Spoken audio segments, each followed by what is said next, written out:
इतिहास के सिलेबस को आगे बढ़ाते हुए आज के वीडियो में मौर्य वंश के तीसरे राजा यानी कि अशोक के बारे में बात करेंगे। जी हाँ, इसके पहले हम मौर्य वंश में चंद्रगुप्त मौर्य तथा बिंदुसार के बारे में पूरे डिटेल चर्चा कर चुके हैं, जिनके वीडियो हमने पहले अपलोड कर चुके हैं, तो जाके आप प्लेलिस्ट में देख सकते हैं। आज की वीडियो में हम बात करने वाले सम्राट अशोक के बारे में, मौर्य वंश का सबसे प्रतापी राजा जिसने मौर्य वंश का सबसे ज्यादा विस्तार यहां पर किया था। तो आज की वीडियो में हम अशोक के बारे में पूरी डिटेल चर्चा करने वाले, तो वीडियो को शुरू से लेकर एंड तक जरूर देखिएगा। चलिए बिना टाइम गवाए वीडियो की शुरुआत करते हैं। सबसे पहले इसके पहले हम दो राजा के बारे में पढ़ चुके हैं। मैंने अभी आपको बताया कि सबसे पहले मौर्य वंश की शुरुआत करी थी चंद्रगुप्त मौर्य ने।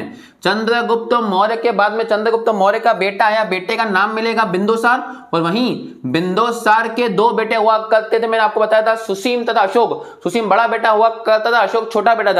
जब बिंदुसार का शासन हुआ करता था तब अशोक जो था वो अवंती का गवर्नर हुआ करता था। अब बिंदुसार की पत्नी जिसका नाम हुआ करता था सुभद्रांगी, ठीक है, ध्यान दीजिए। सम्राट अशोक का जन्म 304 ईस्वी में, सम्राट अशोक का जो जन्म हुआ तो 304 ईस्वी में पाटलिपुत्र यानी कि आज के पटना में हुआ था। पिता के नाम की बात करते तो पिता का नाम मिलेगा बिंदुसार, वहीं माता के नाम की बात करेंगे तो माता मिलेगी सुभद्रांगी। किसका जन्म हुआ था? अशोक का यहाँ पर जन्म हुआ। अब अशोक ने, याद कीजिए मैंने आपको लास्ट वीडियो में बताया था, कुछ बौद्ध धर्मों में इस बात की चर्चा की गई है कि जैसे ही बिंदुसार की मौत हुई थी तो अशोक के 100 भाइयों के बीच में गृह युद्ध शुरू हो चुका था, क्योंकि जो बिंदुसार है उसकी जो मृत्यु है वो 273 ईसा पूर्व में हो गई थी, और अशोक जो है वो गद्दी पर बैठा 269 ईसा पूर्व में। इसका मतलब 4 सालों तक सभी भाइयों के बीच में गृह हुआ, और कुछ बौद्ध ग्रंथों के अनुसार ऐसा माना जाता है कि अशोक अपने 99 भाइयों को मारकर यहां पर गद्दी पर बैठा था। तो अशोक ने जो अपना राज्याभिषेक करवाया वो करवाया 269 ईसा पूर्व में। अशोक ने अपना राज्य करवाया और 99 भाइयों को मारकर, कुछ बौद्ध ग्रंथों में इस बात की चर्चा मिलती है कि अपने 99 भाइयों को मारकर वो गद्दी पर बैठा था। अब अशोक जहां का शासन हुआ करता उसके अंदर पूरा का पूरा अखंड भारत यहां पर आया करता था, लेकिन एक छोटा सा क्षेत्र जिसे कहा जाता है कलिंग, कलिंग मतलब आज के उड़ीसा की बात करते हैं तो कलिंग उसके शासन में नहीं आता था। अशोक ने अपनी पूरी ताकत लगाकर 261 ईसा पूर्व में, मतलब अपने शासन के 8वें वर्ष में कलिंग पर हमला कर दिया। कलिंग मतलब आज का उड़ीसा, और कलिंग पर हमला इसलिए किया गया था कि वहां के हाथी बड़े फेमस हुआ करते थे और वहां की जंगल की लकड़ियां बहुत ज्यादा फेमस हुआ करती थी। इसलिए अशोक ने अपने शासनकाल के 8वें वर्ष 261 ईसा पूर्व में कलिंग पर हमला कर दिया। कलिंग युद्ध की जानकारी आपको हाथी गुफा अभिलेख में जो खारवेल के द्वारा लिखा गया उसमें जानकारी यहां पर मिलती है। और कलिंग पर जब हमला किया गया तो वहां का शासक हुआ करता था नंदराज। कलिंग का शासक नंदराज हुआ करता था। अशोक ने इतनी बर्बरता से कलिंग पर हमला किया कि वहां पर जैसे ही अशोक ने हमला किया तो सारे के सारे लोगों को कुछ ही समय में यहां पर कुचलकर मार दिया गया। इतनी भयानक स्थिति हो चुकी थी कलिंग युद्ध के बाद में कि जब कलिंग के मैदान से एक व्यक्ति गुजर रहा था, व्यक्ति का नाम था उपगुप्त।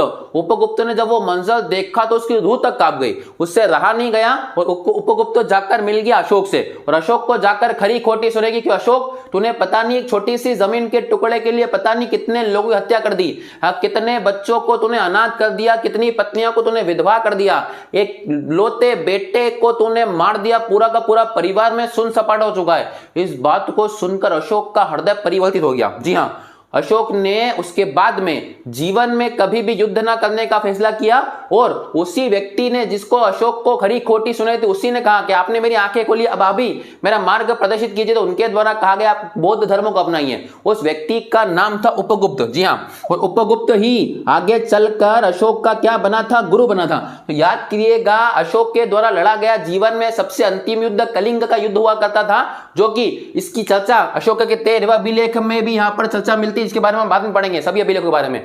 इसलिए याद रखिए 261 ईसा पूर्व में कलिंग मतलब आज का उड़ीसा को कहा जाता है, और वहां पर नंदराज को इतनी बुरे तरीके से मारा गया। उपगुप्त ने एक लाइन में वर्णन किया कि जब मैं कलिंग के मैदान से गुजर रहा था तो लोगों के खून और मांस से मिलकर पूरे तरीके से कीचड़ बन चुका था। इस बात से उपगुप्त ने अशोक को खरी खोटी सुने, अशोक का हृदय परिवर्तित हुआ और अशोक ने फिर कभी युद्ध न लड़ने का फैसला किया। और उसका जो भतीजा निग्रोध था उससे काफी ज्यादा कहता भी था कि आप बौद्ध धर्म को अपना लीजिए। तो अशोक को बौद्ध धर्म अपनाने की जो प्रेरणा है वो अपने भतीजे निग्रोध से मिली थी। और किससे से प्राप्त करी उन्होंने? तो उपगुप्त नाम के व्यक्ति जो कि भारत में आया था बौद्ध धर्म की शिक्षा प्राप्त करने, उसे अपना गुरु बनाया, और अशोक ने उसके बाद में बौद्ध धर्म बनाया।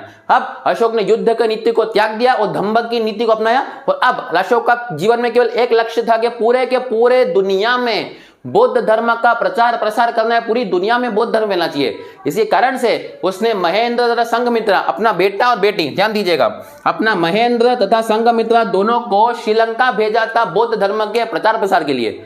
श्रीलंका का जो राजा था वह सिंघवी धर्म को मानता था, लेकिन इन दोनों को जब भेजा गया तो सिंघवी राजा ने अपने धर्म को छोड़ दिया और बुद्ध धर्म को यहाँ पर अपना लिया। तो ये क्वेश्चन बहुत बार पूछा है कि अशोक ने अपना बेटे और बेटी कहाँ भेजा था? श्रीलंका भेजा था। बेटे का नाम क्या था? महेंद्र, और बेटी का नाम संघमित्रा हुआ करता था। वो दोनों को श्रीलंका भेजो और वहां के राजा ने सिंघवी धर्म को छोड़ दिया और कौन से धर्म को अपना लिया? बौद्ध धर्म को यहाँ पर अपनाया। तो ये सारी जानकारी काफी इंपॉर्टेंट है, ध्यान दीजिएगा। निग्रो से उसको बौद्ध धर्म अपनाने की प्रेरणा मिली थी। अशोक ने बुद्ध की दूसरी शाखा बुद्ध धम्म संघ, याद कीजिए हम बौद्ध धर्म पढ़ चुके हैं, तो दूसरी संबल जो धम्म था उसको अपनाया था। बुद्धम शरणम गच्छामि, धम्मम शरणम गच्छामि और संगम शरणम गच्छामि। तो बुद्ध ने जो धम्म की शाखा है उसको अपनाया था। अब भारत में जो अभिलेख लिखने की शुरुआत है वो अशोक के द्वारा की थी। इसके पहले जितने भी राजा है उन्होंने अभिलेख अभी तक नहीं लिखा है, लेकिन अशोक पहला राजा था जिसने भारत में अभिलेख लिखने की यहाँ पर शुरुआत करी थी। क्वेश्चन पूछ सकते हैं, जिसकी प्रेरणा उसको ईरान के एक राजा डेरियस से यहाँ पर मिली थी। ये चीज वहां से उसने कॉपी करी थी कि ईरान के राजा भी जब भी कुछ करते थे तो लिखा करते थे, इसलिए उस बात को अशोक ने स्वीकारा और अशोक ने भी भारत में अभिलेख लिखने की यहाँ पर शुरुआत करी। लेकिन सबसे बड़ी समस्या थी, अशोक ने काफी सारे अभिलेख देश में लिखवाए थे, लेकिन हर अभिलेख के नीचे जो नाम हुआ करता था वो कहता देव नाम प्रियदर्शनी। पूरे देश के लोग वो अभिलेख पढ़ते तो थे, लेकिन लोगों को यह पता नहीं था कि देवनाम प्रियदर्शनी आखिर है कौन। लेकिन बाद में 4 ऐसे अभिलेख मिले जहां पर अशोक का नाम अशोक देखने को मिला है। तो ये काफी ज्यादा इंपॉर्टेंट है, बहुत बार एग्जाम पूछा गया है, ध्यान दीजिएगा। अशोक का नॉर्मल नाम देवनाम प्रियदर्शनी, जो देवताओं को प्रिय होता है। आपसे पूछेंगे इतिहास में देवनाम प्रियदर्शनी नाम से किससे जाना जाता है, तो अशोक को यहाँ पर जाना जाता है। लेकिन 4 अभिलेख मिले जिसमें देवनाम प्रियदर्शनी लिखा था, लेकिन छोटे छोटे अक्षरों में नीचे अशोक भी लिखा था। वो 4 अभिलेख के नाम बहुत ज्यादा इंपॉर्टेंट है, जिसमें एक मिला है मध्य प्रदेश में, जिसका नाम मिलेगा गुर्जरा अभिलेख। जी हाँ, गुर्जर अभिलेख एमपी में मिला है और ये इसमें ऐसा लिखा है कि देवनाम प्रियदर्शनी और नीचे लिखा है अशोक। 3 अभिलेख और मिले जो तीनों कर्नाटक से मिले, ध्यान दीजिए। मास्की, नेदर और उदय गोलान। मास्की, नेदर, उदय गोलान, वो ये 4 जो अभिलेख है, इन 4 अभिलेखों में देवनाम प्रियदर्शनी के साथ में अशोक मिला है। लेकिन अभी भी दिक्कत है, अशोक नाम से तो काफी सारे व्यक्ति हो सकते हैं, आप में से भी बहुत सारे लोगों का अशोक होगा, लेकिन राजस्थान में मिलने वाला बब्रू अभिलेख, जी हाँ ध्यान सुनेगा, राजस्थान में मिलने वाले बब्रू अभिलेख में वहां मिला है सम्राट अशोक। तब जाकर लोगों को कंफर्म हुआ कि ये देवनाम प्रियदर्शनी और कोई नहीं बल्कि ये हमारा राजा सम्राट अशोक है। और वहां से सभी नाम कंफर्म हुए, तो राजस्थान के बब्रू अभिलेख से अशोक का नाम सम्राट अशोक देखने को मिला है। क्वेश्चन पूछेंगे अशोक का नाम अशोक कौन सा अभिलेख मिला है, तो 4 अभिलेख मिलेंगे। कौन कौन से? मास्की, गुर्जरा, नेदर और उदय गोलान, जिसमें से एक एमपी में और बाकी 3 कर्नाटक में मिलेंगे। और किस अभिलेख में अशोक का नाम सम्राट अशोक मिला है, तो वो भी इंपॉर्टेंट मिलेगा, उसका नाम मिलेगा आपको राजस्थान में पाए जाने वाला बब्रू अभिलेख। तो सारी जानकारी इंपॉर्टेंट है, सभी जानकारी को ध्यान से सुनिएगा। अब बात करते हैं अशोक के जो अभिलेख है उनकी लिपि या उनकी भाषा किस प्रकार से हुआ करती थी, तो ध्यान दीजिए। अशोक के वो अभिलेख जो भारत में से प्राप्त हुए हैं उनकी लिपि यहां पर मिलेगी आपको ब्राह्मी। जहां अशोक के वो अभिलेख जो भारत से मिले उनकी लिपि ब्राह्मी मिलेगी। जो पाकिस्तान से प्राप्त हुए हैं, जो पाकिस्तान से प्राप्त हुए उनमें खरोस्ती लिपि का यहां पर प्रयोग किया गया है। ध्यान दीजिएगा, ऐसे अभिलेख जो अशोक के वो अभिलेख जो पाकिस्तान से मिले खरोस्ती लिपि मिले हैं, वो अभिलेख जो भारत में मिले वो ब्राह्मी लिपि में प्राप्त हुए हैं। वो अभिलेख जो अफगानिस्तान से प्राप्त हुए हैं उनकी लिपि मिलेगी आपको अरमाइक। वो अभिलेख जो अफगानिस्तान से प्राप्त हुए अरमाइक लिपि में, और जो अफगानिस्तान के पूर्व में तो वहां मिलेगी आपको ग्रीक लिपि। ध्यान दीजिएगा, अशोक के जो अभिलेख है वो 4 अलग अलग लिपियों में, लिपि मतलब लिखने का तरीका कि किसी भी भाषा को कैसे लिखा जाता है। जैसे हिंदी को लिखने का तरीका देवनागरी के, उर्दू को लिखने का तरीका खरोस्ती है, वैसे लिखने के तरीके को क्या कहा जाता है, लिपि यहां पर कहा जाता है।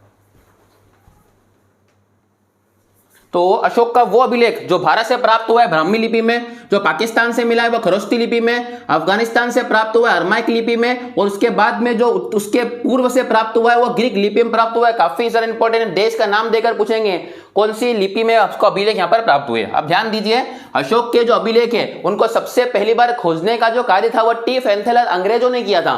सबसे पहली बार इन्हीं के द्वारा खोजा गया था, लेकिन टी फैंथेलर जो खोजा था वो अलग से लिपि प्राप्त हुई तो वो उसको पढ़ नहीं पाया। आगे चलकर दूसरा बंदा आएगा, इसका नाम मिलेगा जेम्स प्रिंसेप। अशोक के अभिलेख किसने खोजा था, तो टी फैंथेलर के द्वारा खोजा गया। अशोक के अभिलेख को किसने पढ़ा था, तो जेम्स प्रिंसेप के द्वारा अशोक के अभिलेखों को यहां पर पढ़ा गया था। आई होप आपको इतनी जानकारी सभी समझ में आ रही होगी। अब अशोक के द्वारा जो अभिलेख लिखे गए उनमें से 7 अभिलेख है जिनको लघु अभिलेख के नाम से भी जाना जाता है। ध्यान दीजिएगा, अशोक ने 3 प्रकार के शिलालेख मतलब कि शिला पर लिखा गया लेख, एक होता है अभिलेख जो बड़े बड़े पत्थरों पर लिखा करता था, और एक लिखा करते थे गुफा लेख जो गुफाओं के अंदर लेख लिखा करते थे। तो 3 प्रकार के अभिलेख यहाँ पर अशोक के द्वारा लिखे गए थे, जिसकी जानकारी जिसकी प्रेरणा उसको ईरान के राजा डेरे से मिली थी। अब ध्यान दीजिएगा, अशोक के 7 लघु शिलालेख अभिलेख बहुत ही ज्यादा फेमस है और बहुत एग्जाम पूछते हैं। सबसे पहले वाले की बात करते तो रोमनदेही अभिलेख। ध्यान दीजिए, रोमनदेही अभिलेख जो है अफगानिस्तान से प्राप्त हुआ है। अब मैंने आपको अभी बताया कि वो अभिलेख जो अफगानिस्तान से मिले उनकी लिपि क्या मिलेगी आपको, तो वो अरमाइक लिपि में प्राप्त हुए हैं। तो ये जो रोमनदेही अभिलेख है वो अफगानिस्तान से मिला है। इसके अंदर एकमात्र अभिलेख है जिसके अंदर टैक्स की चर्चा की गई है, आर्थिक बातों की चर्चा यहां पर की गई है, इसलिए ये अशोक का सबसे छोटा अभिलेख यहां पर देखने को मिलेगा। जो मोस्ट इंपोर्टेंट ध्यान सुनिएगा, रोमनदेही अभिलेख ऐसा अभिलेख है जो अफगानिस्तान से प्राप्त हुआ है, इसमें टैक्स की चर्चा है, और अशोक का सबसे छोटा जो अभिलेख है कौन सा अभिलेख मिलेगा आपको, रोमनदेही अभिलेख है। बहुत ही ज्यादा इंपॉर्टेंट ध्यान दीजिएगा। सेकंड अभिलेख जो कौशाम्बी अभिलेख है, कहां से मिला है, यूपी में जगह का नाम ही कौशाम्बी हुआ करता था, कौशाम्बी से प्राप्त हुआ है। अशोक की टोटल मिलाकर 5 पत्नियां थी, लेकिन 5 पत्नियों में सबसे प्रिय थी कारुवती। कारुवती जो पत्नी थी वो बहुत ही ज्यादा दान दक्षिणा यहाँ पर दिया करती थी, इसलिए उस कारुवती की चर्चा यहाँ पर कौन से अभिलेख में है, कौशाम्बी अभिलेख में। इसी कारण से इस कौशाम्बी अभिलेख को एक नाम दिया गया रानी का अभिलेख। यहाँ पर कौशाम्बी अभिलेख में रानी कारुवती के बारे में चर्चा है। टोटल 5 पत्नियों में कारुवती सबसे ज्यादा प्रिय थी, इसलिए रानी का अभिलेख कहां मिलेगा आपको, दूसरे अभिलेख में देखने को मिलेगा। लेकिन आगे चलकर मुगल बादशाह अकबर आएगा, और मुगल बादशाह अकबर जो है इस कौशाम्बी अभिलेख को कौशाम्बी से उखड़वा कर इलाहाबाद में यहाँ पर शिफ्ट कर देगा। तो ध्यान दीजिएगा, कौशाम्बी अभिलेख को कौन से राजा ने शिफ्ट करा था, तो राजा का नाम मिलेगा आपको अकबर, और अकबर इसे उखड़वा कर कहां लेके आया था, इलाहाबाद। तीसरा अभी मिलेगा मेरठ अभिलेख, चौथा मिलेगा टोपरा। मेरठ तथा टोपरा, टोपरा पड़ता है हरियाणा में, मेरठ पड़ता है यूपी में। मेरठ और टोपरा अभिलेख, ये 2 अभिलेख ऐसे अभिलेख है जो अलग अलग जगह थे, लेकिन आगे चलकर फिरोज शाह तुगलक वंश का तीसरा राजा आएगा, और तुगलक वंश का तीसरा राजा इन दोनों अभिलेखों को उखड़वा कर कहां ले जाएगा, दिल्ली। क्वेश्चन पूछेंगे फिरोज शाह तुगलक के द्वारा कौन से अभिलेख लाए गए थे अशोक के, तो एक मिलेगा मेरठ और दूसरा मिलेगा टोपरा। इन दोनों को उखड़वा कर वो कहां ले गया था, दिल्ली यहां पर स्थानांतरित कर दिए थे। 4 हो चुके, अब तीनों एक जगह से मिले, ध्यान दीजिएगा, लोरिया नंदनगढ़, लोरिया अरेराज, और तीसरा मिलेगा रामपुरवा।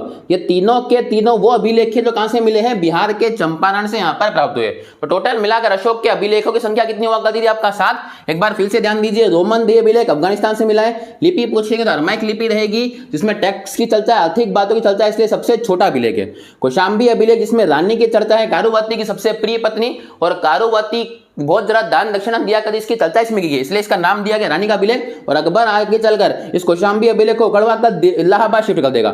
मेरठ और टोपरा वो अभिलेख है जिसके मेरठ और टोपरा वो अभिलेख जो फिरोज शाह तुगलक यहां से उखड़वा कर कहां ले गया था आपका, दिल्ली। अगला 3 एक साथ मिलेंगे, लोरिया नंदनगढ़, लोरिया अरेराज, लास्ट मिलेगा रामपुर अभिलेख जो कहां मिला है, बिहार के चंपारण से। ये वही जमीन है जहां पर गांधी जी को चंपारण से पहला सत्याग्रह 1917 में यहां पर शुरू किया था। चलिए, आई होप आपको 7 अभिलेख पूरे अच्छे समझ में आएंगे। आगे बढ़ते हैं। अशोक ने जो आजीवक संप्रदाय के लोग हुआ करते थे, याद कीजिए अशोक के पिता आजीवक संप्रदाय से हुआ करते थे, जिसकी शुरुआत मक्खीलाल गोसाल के द्वारा यहां पर की गई थी। तो अशोक ने वो लोग जो आजीवक संप्रदाय को मानते थे, इनको बराबर पहाड़ी पर 4 प्रकार के जो गुफाएं वो भेंट की थी। चारों का नाम ध्यान दीजिएगा, सुदामा, कर्ण, चोपड़ा और विश्व झोपड़ी। ये 4 प्रकार की जो झोपड़ियां हैं वो किसके द्वारा गिफ्ट की गई थी, अशोक के द्वारा आजीवक संप्रदाय के लोगों को यहां पर गिफ्ट की गई थी। चलिए, अशोक ने गौतम बुद्ध की मृत्यु के बाद में काफी सारे स्तूपों का निर्माण भी किया था। स्तूप यानी कि जो एक शेप होता है, उल्टा कटोरे जैसे एक शेप बनता है, उसको बोलते हैं स्तूप। तो भारत का सबसे बड़ा स्तूप जो है वो सांची का स्तूप है। सांचो के स्तूप का निर्माण कहां पे करवाया है, मध्य प्रदेश में। तो ध्यान दीजिएगा, सांची के स्तूप का निर्माण अशोक के द्वारा यहाँ पर करवाया गया था, और ये सांची के स्तूप की जो फोटो है वो 200 रुपए के नोट पर आपको देखने को मिलेगी। चलिए, अशोक की अभी बताया मैंने आपको 5 पत्नियों में सबसे प्रिय पत्नी कारुवती हुआ करती थी। अशोक ने, याद कीजिए, जब बिंदुसार का शासन था तो अशोक के शासन, उसके शासनकाल में तक्षशिला में एक विद्रोह हुआ था। तो तक्षशिला के विद्रोह को दबाने के लिए किसको भेजा गया था, तो तक्षशिला के विद्रोह को दबाने के लिए अशोक को भेजा गया, और अशोक ने वहां जाकर एक नगर की स्थापना करी, श्रीनगर। दूसरा देवप्पन नगर जो कि नेपाल में पड़ता है, वो भी अशोक के द्वारा ही बसाया गया था। 2 नगर जो थे वो अशोक के द्वारा बसाए गए थे, जिसमें पहला मिलेगा आपको श्रीनगर और दूसरा मिलेगा नेपाल में पड़ने वाला देवप्पन। आई होप आपको इतनी बातें समझ में होगी। अब बात करते हैं अशोक के सबसे ज्यादा पूछे जनरल क्वेश्चन। अशोक के जो 14 शिलालेख है उनके बारे में बहुत ज्यादा क्वेश्चन आप पूछते हैं, तो एक एक करके ध्यान सुनेगा, सारे इंपॉर्टेंट है, कोई सा भी उठा के आपसे पूछ सकते हैं। सबसे पहला अभिलेख अशोक का सबसे पहला विषय में अहिंसा पर बल दिया गया और पशु बलि हत्या पर पूरे तरीके से प्रतिबंध यहाँ लगा दिया गया। जी हाँ, अशोक का पहला अभिलेख वो अभिलेख जिसमें पशु अहिंसा पर बल दिया गया, हिंसा नहीं होनी चाहिए, और पशु बलि हत्या पर पूरे तरीके से अशोक ने बैन लगा दिया। इसका मतलब अशोक जो बुद्ध धर्म को मान चुका था, तो अशोक के जीवन में काफी ज्यादा परिवर्तन। बुद्ध धर्म अशोक का पर्सनल धर्म था। अशोक ने कभी भी किसी भी धर्म को जबरदस्ती लोगों पर नहीं तोड़ा, लेकिन हाँ वो धर्म के नाम पर चलने पर बराबर जोर दिया करता था। दूसरे में पशु चिकित्सालय के बारे में चर्चा यहाँ पर की गई है। ध्यान दीजिए, हमने लोगों का तो अस्पताल सुना था, लेकिन अशोक ने यहाँ पर पशु चिकित्सालय की चर्चा हमने दूसरे अभिलेख में यहाँ पर करी थी।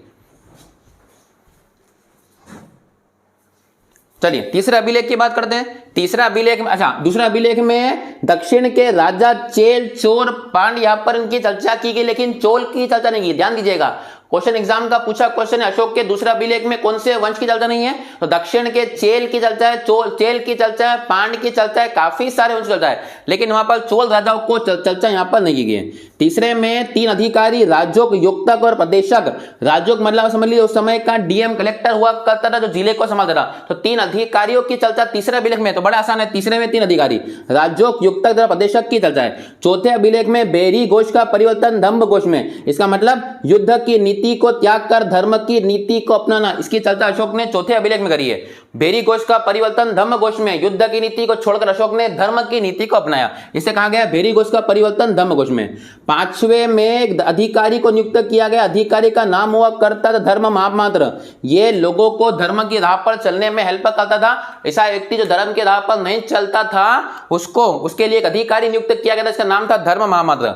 छठे की बात करेंगे तो अधिकारी, मेरे अधिकारी जन कल्याण के लिए मुझसे किसी भी समय मिल सकते हैं। मेरे जितने भी अधिकारी अगर काम जन कल्याण का है, तो अशोक ने साफ इंस्ट्रक्शन थे कि अगर मेरे अधिकारी जन कल्याण की बात है तो मुझसे किसी भी समय मिल सकते हैं, कोई रात दिन नहीं देखेगा, नए अपॉइंटमेंट की जरूरत है, किसी भी समय आप किसी से मिल सकते हो। इसका मतलब अशोक धीरे धीरे लोगों के लिए काफी अच्छा राजा था, इसलिए अशोक का नाम काफी ज्यादा फेमस है। सातवें अभिलेख में सभी धर्मों के समन्वय की बात यहां पर की गई है। अशोक ने अपने 7वें अभिलेख में सभी धर्मों का समन्वय किया, इसलिए काफी बड़ा अभिलेख है। तो अशोक का सबसे बड़ा अभिलेख आपको मिलेगा 7वां अभिलेख। ध्यान दीजिएगा, 7वां अभिलेख अशोक का सबसे बड़ा अभिलेख है। 8वें अभिलेख में धम्म की यात्रा का वर्णन है। अशोक 10वें साल में गया जी की यात्रा पर गया था, और 20वें साल में लुम्बिनी गया, वो जगह जहां पर गौतम बुद्ध ज्ञान की प्राप्ति हुई थी। वो लुम्बिनी नेपाल में पड़ता है, जहां पर गौतम बुद्ध का जन्म हुआ था, इसलिए धम्म की यात्रा का वर्णन 8वें अभिलेख में किया गया। 9वें में अशोक ने छोटे मोटे त्योहारों पर पूरे तरीके से प्रतिबंध लगा दिया था। अशोक का मानना था कि त्योहार मनाने तो बड़े बड़े मनाओ, छोटे मोटे त्योहार मनाते उससे काफी ज्यादा खर्चा होता है, जिससे आपकी लाइफ पर काफी इंपैक्ट पड़ेगा, इसलिए छोटे त्योहार मत बनाओ, आपको मनाना है तो बड़े बड़े त्योहार मनाओ। अशोक ने 9वें अभिलेख में छोटे त्योहार पर बैन लगा दिया। 10वें अभिलेख में धम्म के महत्व को समझाया। अशोक ने 10वें अभिलेख में धम्म के महत्व को पूरे तरीके से डिटेल समझाया। 11वें अभिलेख में मेरे अधिकारी ब्राह्मणों को नहीं सताएंगे, इस बात का इंस्ट्रक्शन अशोक ने दिया था कि मेरे जितने भी अधिकारी है वो किसी भी प्रकार से किसी भी ब्राह्मण को यहां पर नहीं सताएंगे। 12वें अभिलेख में एक अधिकारी, इसका नाम था स्त्री महामात्र, मतलब अगर ऐसा व्यक्ति जो स्त्रियों पर अगर कुछ गलत शोषण किया करता था, माराकुटी करता था, उसके लिए अधिकारी नियुक्त था, इसका नाम था स्त्री महामात्र। इसका मतलब महिला सशक्तिकरण अशोक के समय से चला आ रहा है। 13वें अभिलेख में अभी बताया आपको, मोस्ट इंपोर्टेंट जो एग्जाम में सबसे ज्यादा पूछते हैं 13वां अभिलेख है, जिसमें कलिंग युद्ध का चर्चा यहाँ पर की गई। और सबसे लास्ट अभिलेख अशोक ने कहा है कि भैया मैंने जितनी जानकारी इन सभी अभिलेखों में दी है वो बिल्कुल सही है। अब अगर आपको कुछ गलती लगती है तो वो गलती मेरी नहीं है, वो गलती लिखने वाले की। इसलिए अशोक ने अपने 14वें अभिलेख में इन सभी में अगर कोई गलती प्राप्त हुई है तो गलती के लिए क्या मांगी गई है, क्षमा मांगी गई है। ये टोटल अभिलेख मिलेंगे आपको 14, बहुत ही ज्यादा इंपॉर्टेंट है, बहुत सारे टीचर इसको पढ़ाते नहीं है, लेकिन ये इंपॉर्टेंट है, ध्यान दीजिएगा। 14 और 7 अभिलेख अशोक के अभिलेखों से क्वेश्चन पूछते हैं, क्योंकि अशोक ने ही भारत में अभिलेख लिखने की शुरुआत यहां पर करी थी। अब अशोक की जो मृत्यु हुई 232 ईसा पूर्व में हो गई थी। अशोक की मृत्यु के बाद में सबसे बड़ी समस्या देखने को मिलेगी, कोई भी इतना प्रतापी शासक नहीं आया जो पूरे भारत पर एक साथ शासन यहां पर कर सके। इसलिए जैसे ही अशोक की मृत्यु हुई तो भारत जो है वो छोटे छोटे टुकड़ों में टूटेगा। अब मगध शासन